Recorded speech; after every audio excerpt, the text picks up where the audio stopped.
Yes. So I believe in the deep ocean there are even deeper layers, the abyssal zone, as you've just found, and that this program is a research program for investigating those very deep layers in the ocean. And I see in the next sentence that it's mentioned the Mariana Trench, which is one of the deepest trenches in the ocean floor. But so to venture something is to put something forward.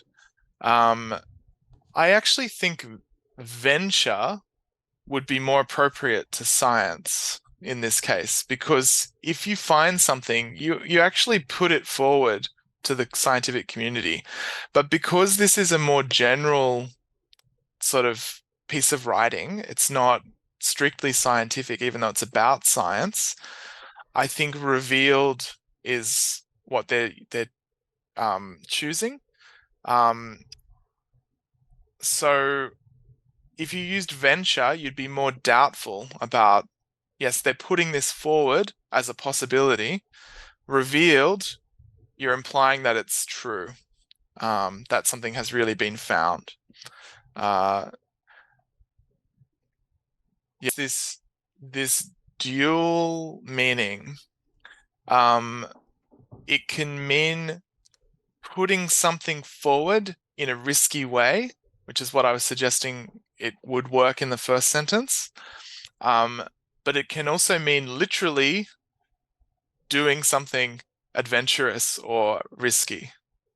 So if they venture, they go out into the world in a certain way, and it's probably dangerous or risky. It's similar to the word adventure, but adventure implies maybe more drama. Okay. And undertake a risky, and again, okay, great. So you can see the two senses of verb that you just found there. Venture as a verb, number 2 would have worked in the first sentence. Number 1, that meaning would work in the second sentence.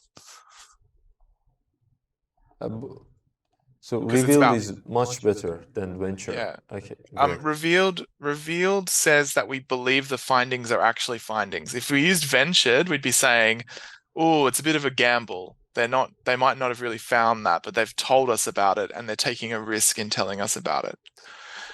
So it almost works, ventured. It certainly works grammatically. Yeah, dare to do or say something that may be considered.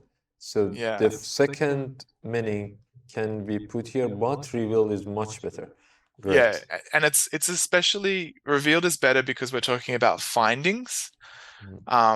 If it was venturing claims, you wouldn't reveal a claim. You could venture your claims. That is, you're stating something that's seen as a bit audacious or a bit maybe it's not true.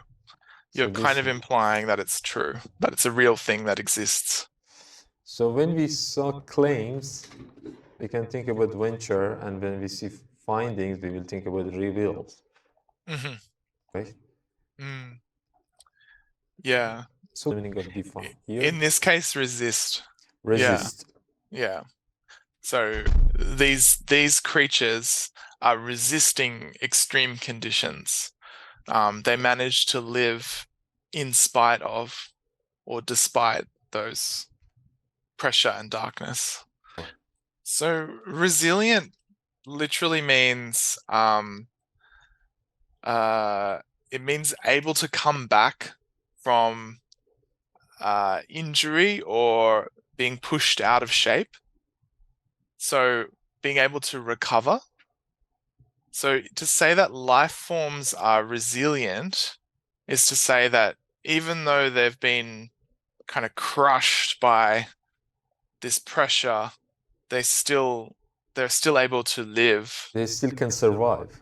Yeah, they survive under there, they live. So we talk about resilience in human beings as well, but it's usually a metaphor to do not so much with physical pressure as with stress or emotional pressure.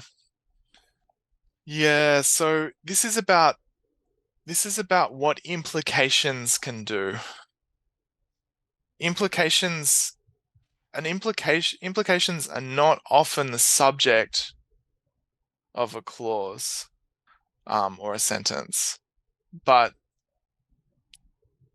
when they can stretch across all of these different fields. So these things that we've learned, they then have implications, and those implications cover lots of different possible areas of knowledge. You could say implications from biotechnology to space colonization. You could say implications covering areas of knowledge from biotechnology to space colonization, but I can't think of many other verbs that could work where stretch is here.